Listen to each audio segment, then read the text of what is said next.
Mais où là où y est? J'arrive. Où là? Avec RL Location, un service de qualité, une prise en charge à l'aéroport de qualité et des voitures de qualité. Ah ouais, d'accord. C'est kilométrage illimité, assistance tout risque inclus, assistante 7 jours sur 7, même les jours fériés. Ils ont un large choix de véhicules. Ah quand même. Baquet. On nous quoi? Avec RL Location, nous caillons tout partout.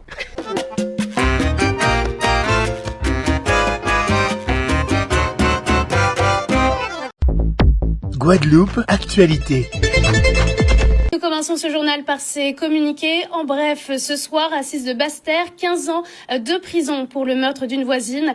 La cour d'assises de Basse-Terre a condamné Franck Gott à 15 ans de réclusion criminelle pour le meurtre de sa voisine, commis en 2023 aux Abîmes.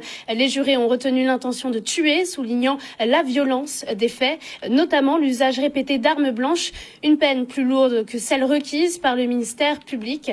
Le condamné devra également se soumettre à un suivi socio-judiciaire à sa sortie de prison, avec interdiction de port d'armes et inéligibilité pendant plusieurs années. Aéroport Guadeloupe, trafic aérien stable pour le mois de mars. L'aéroport Guadeloupe-Marie-Scondé, le trafic aérien reste globalement stable en mars 2026 avec plus de 200 000 passagers accueillis. Les liaisons vers le Canada et la Caraïbe sont en hausse, tandis que certaines dessertes régionales, notamment vers les îles du Nord, reculent. Les vols vers la France restent stables. Le fret progresse également dans un contexte marqué par la hausse du coût du carburant. Les Flammes 2026, des artistes antillo-guyanais en force dans la compétition. La 4e édition de la cérémonie des Flammes 2026 se tiendra ce jeudi à la scène musicale en région parisienne. L'événement récompense des titres marquants des musiques urbaines, afro et caraïbiennes de l'année. Cette année encore, de nombreux artistes issus des Antilles et de la Guyane sont en lice, alors notamment dans les catégories féminines et les musiques caraïbéennes. Des noms comme Meryl, Maureen ou Bambi figure parmi les principales nominations, aux côtés bien sûr de plusieurs collaborations très attendues. La cérémonie met une nouvelle fois en lumière l'influence grandissante des sons caraïbéens sur la scène musicale francophone et internationale. À la une de notre journal ce soir, c'est une filière emblématique du territoire confrontée à de nombreux défis. En Guadeloupe, la production du rhum doit aujourd'hui composer avec des contraintes environnementales, la raréfaction de certains intrants agricoles et une concurrence internationale aux règles différentes. En déplacement à la distillerie Bologne, le préfet de région est venu échanger avec les acteurs du secteur autour des enjeux de production, de réglementation et de développement. Parmi les perspectives évoquées, la diversification, notamment à travers des projets de spiritourisme pour assurer la pérennité de la filière. Tout de suite, les images de notre journaliste Olivier Félix. Les problèmes, ils sont nombreux et ils ne sont pas si simples à résoudre parce qu'ils ne dépendent pas, malheureusement, que de l'être humain. Notamment, faire du rhum, c'est transformer une matière première. Cette matière première, c'est la canne, donc qui vient de la terre et qui connaît des difficultés, comme tous les produits agricoles qu'il y a dans le monde, puisque nous sommes, nous Français et Européens, dans une démarche vertueuse d'écologie et de protéger la nature, protéger la consommation des êtres humains avec des produits nobles et des produits propres. Ça, c'est un défi majeur parce que la canne, pour pouvoir s'épanouir, pousser et être rentable, a besoin d'herbicides notamment et a besoin d'engrais. Or, ce sont des produits qui sont de moins en moins faciles à trouver puisque les grandes firmes n'ont pas d'enjeux économiques sur des petits territoires comme les nôtres. Et tous ceux qui sont produits ailleurs, tels qu'au Brésil, en Inde, etc., eux n'ont pas les mêmes réglementations. Notre enjeu, c'est de comment on peut faire mieux, le mieux possible. C'est-à-dire qu'on a beaucoup investi pour être le plus vertueux possible, pour avoir des process de fabrication qui ne sont pas dus au hasard, mais qui sont tout à fait analysés, paramétrés, etc. On a beaucoup d'automates qui permettent de réguler pour la production comment dirais-je, de la fermentation, y compris à la distillation. Et ce sont des process qu'on met en route et qu'on essaie d'améliorer chaque jour, quoi. L'État est là pour accompagner les territoires. L'État, par contre, ce n'est pas le Père Noël. On est là pour accompagner les dynamiques. Et quand il y a des dynamiques fortes, ancrées depuis des siècles ici, comme c'est l'exemple de cette entreprise, eh ben, cette entreprise arrive à traverser les siècles, arrive à se développer, à se réajuster. Je sais, j'ai bien compris, les challenges sont nombreux. Quand l'État peut accompagner, bien sûr que l'État accompagne. On l'a vu qu'il y a des problèmes d'assises douanières, de fiscalité, des problèmes de réglementation européenne, tout un tas de points qui challengent l'entreprise et qui nous challengent aussi, nous, l'État.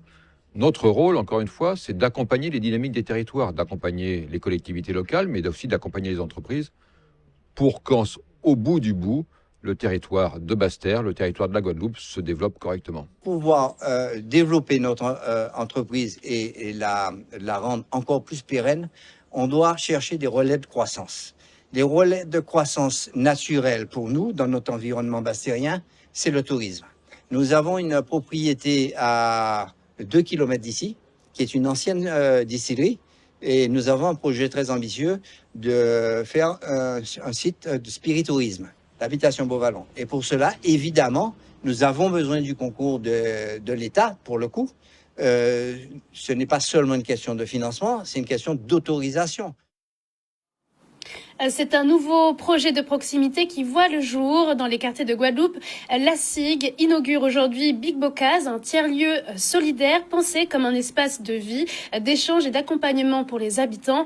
Porté avec les associations locales, ce dispositif a également favorisé l'insertion professionnelle, notamment pour des bénéficiaires du RSA engagés dans un parcours de formation et de professionnalisation. Image de notre journaliste Lucien Desbords.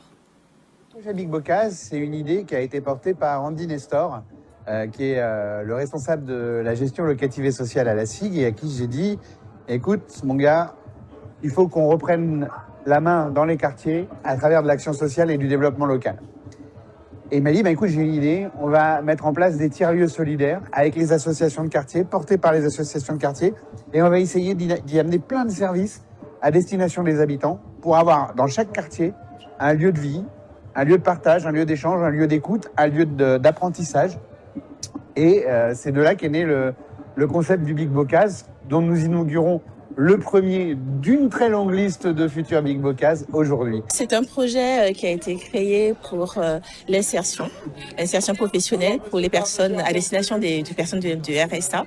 Et en fait, aujourd'hui, le Big Bocase, c'est un lieu inclusif qui permet, en fait, multiservice, qui va permettre à tout à chacun de venir pour pouvoir proposer leur projet, créer. Et en fait, nous sommes là pour les accueillir. Ben là, aujourd'hui, c'est l'étape d'après. C'est celle où dans une maison de quartier, on retrouvait essentiellement des bénévoles. Aujourd'hui, les bénéficiaires du RSA qui vont structurer ce Big Bocase sont payés. Donc, c'est-à-dire qu'ils sont en train de se professionnaliser et donc de préparer aussi leur avenir personnel. Et à cela, ils vont rendre un service qui sera donc forcément de qualité, puisqu'il va y avoir des formations, il va y avoir un accompagnement. En gros, pour que nous puissions nous assurer que toute l'entraide qui va être mise en place au sein donc du réseau déjà, donc de la résidence et du quartier, ne soit que plus efficace. Parce qu'il est de notre devoir aujourd'hui de créer les conditions que chacun se sente soutenu, rompre l'isolement et surtout que nous donnions du sens à ce mot « vivre ensemble ». La hausse du prix du pétrole commence à se faire sentir sur le transport aérien avec la baisse des stocks du kérosène liée au contexte international. Les compagnies font face à une tension sur l'offre, entraînant déjà une augmentation des prix des billets d'avion. Une situation qui pourrait toutefois évoluer dans les prochains mois avec des ajustements attendus sur le marché. Pour les territoires ultramarins, cette conjoncture pose à la fois des contraintes mais aussi des opportunités en matière d'attractivité touristique et de positionnement. Un sujet préparé par Maurice Cessé. À court terme, on rencontre une véritable crise. Il y a moins de pétrole disponible, il y a moins de kérosène, surtout pour les avions. Et donc, il y a un effet mécanique, un effet économique où les prix du billet d'avion vont augmenter, ont déjà augmenté et vont augmenter encore sans doute un petit peu. Deux choses quand même, parce qu'il faut regarder l'avenir, il faut se projeter sur l'avenir. Premièrement, je pense qu'on est au bout de cette démarche, parce que le conflit est en train de s'arrêter, de s'enliser, peut-être en tout cas de pas repartir.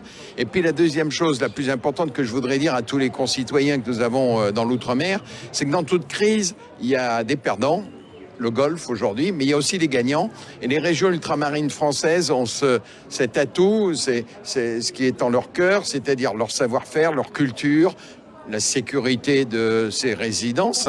Quand vous êtes en Guadeloupe ou à La Réunion, vous êtes dans des régions tranquilles, qui ne sont pas des régions de conflit, qui sont des régions pacifiques. Donc il va falloir savoir rebondir sur cet aspect-là et être parmi les régions gagnantes de la crise actuelle.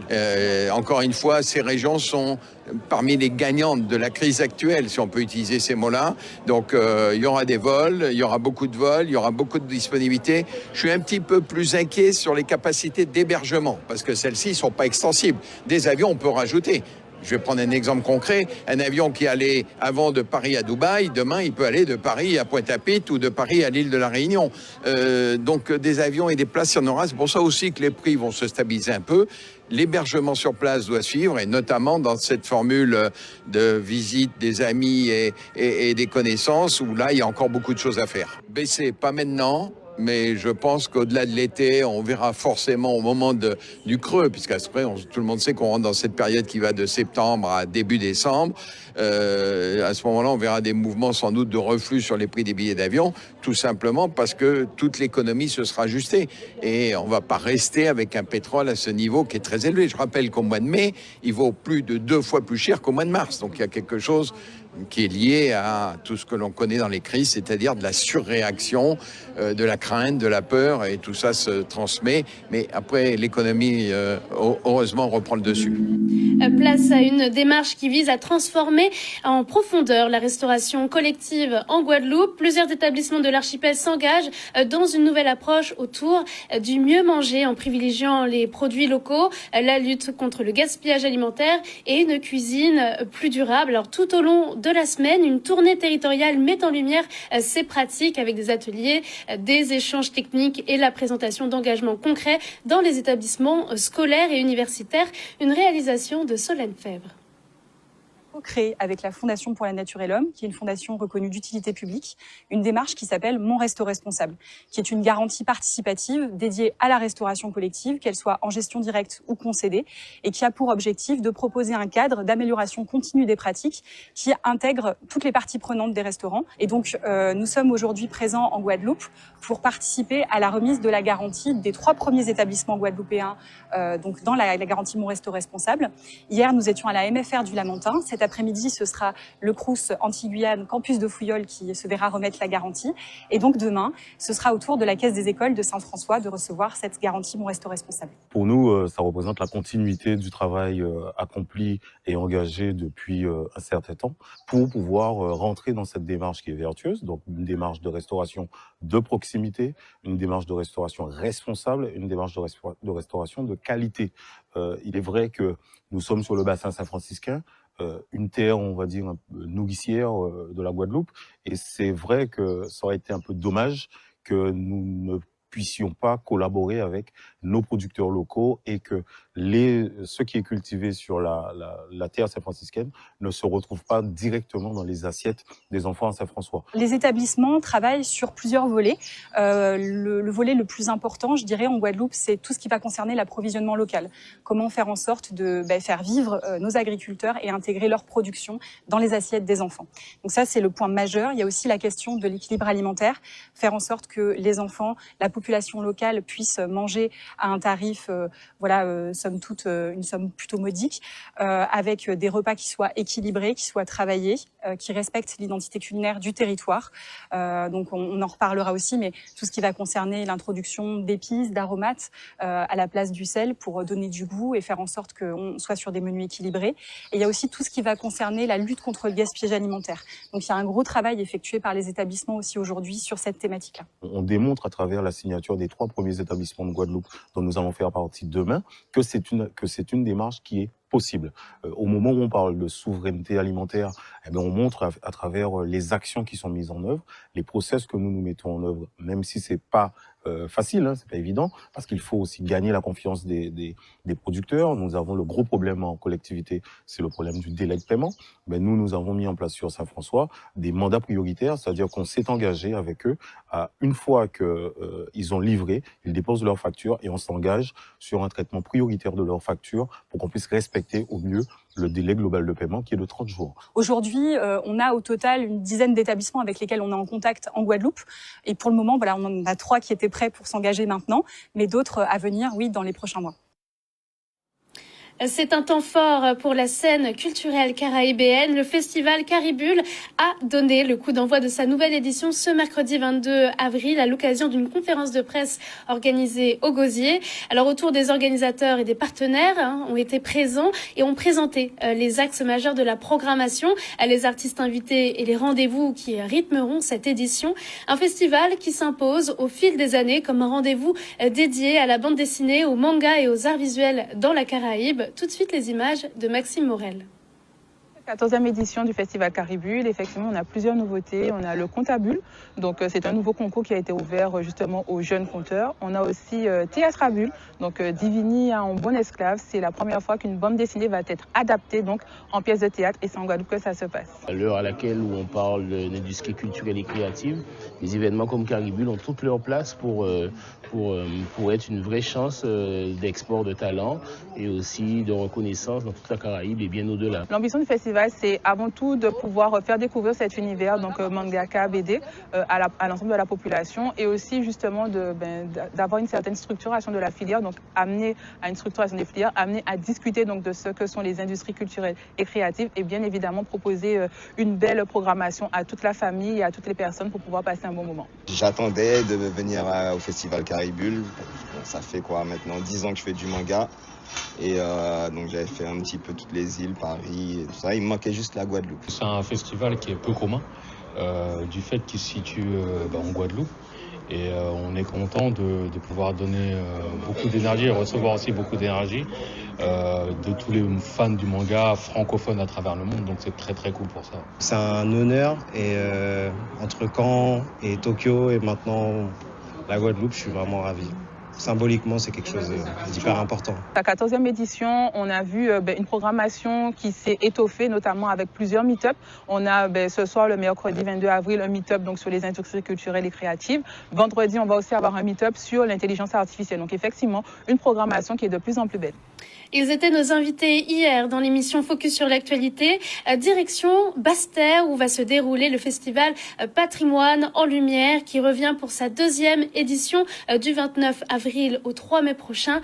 Pendant 5 jours, la ville met en scène ses patrimoines à travers une programmation artistique pluridisciplinaire, spectacles, concerts, déambulations et performances dans des lieux emblématiques. Une manifestation également ouverte à la gastronomie et à la jeunesse. Leur aspiration fait faire dialoguer le patrimoine et la création contemporaine et affirmer finalement la place de Basse-Terre comme un territoire culturel. Un reportage signé Olivier Félix. J'espère effectivement que ce festival va être un rendez-vous attendu.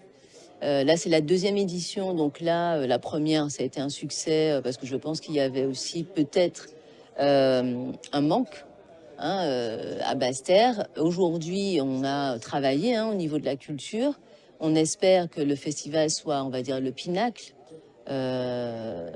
d'une programmation sur 2 ans qui vient se démarquer de la programmation régulière, en fait, semestrielle. Et on espère effectivement que ce sera un rendez-vous attendu, ne serait-ce que pour, on espère, on va dire, nourrir les appétits aussi de nos concitoyens pour leur propre patrimoine, pas seulement musical, mais ne serait-ce qu'ils portent un regard différent sur ce qui les entoure.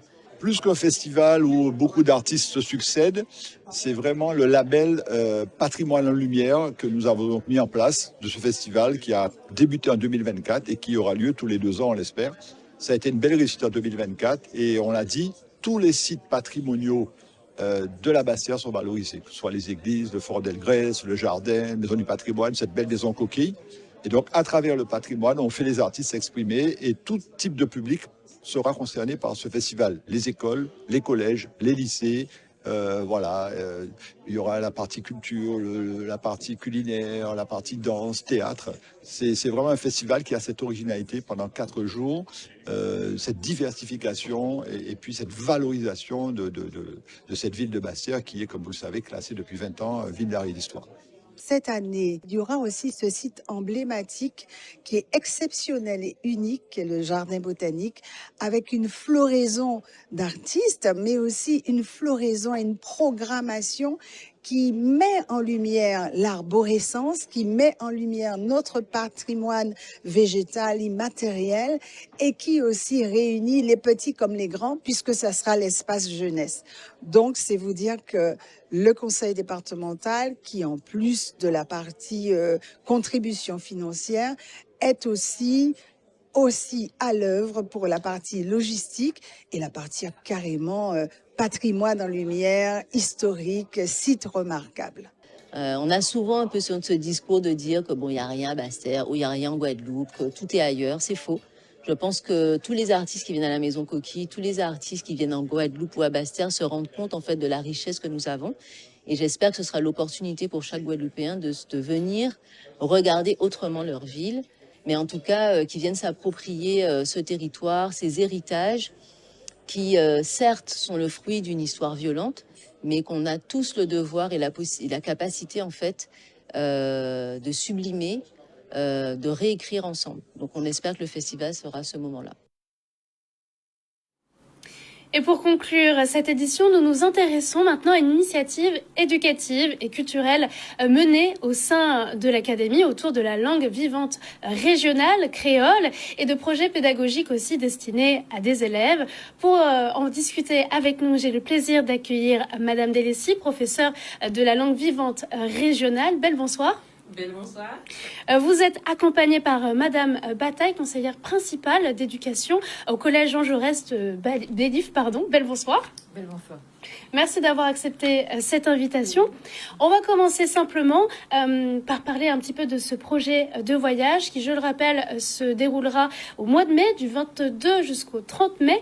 Quel était le point de départ de ce voyage pédagogique que vous voulez mettre en place avec les élèves de l'option LVR Créole?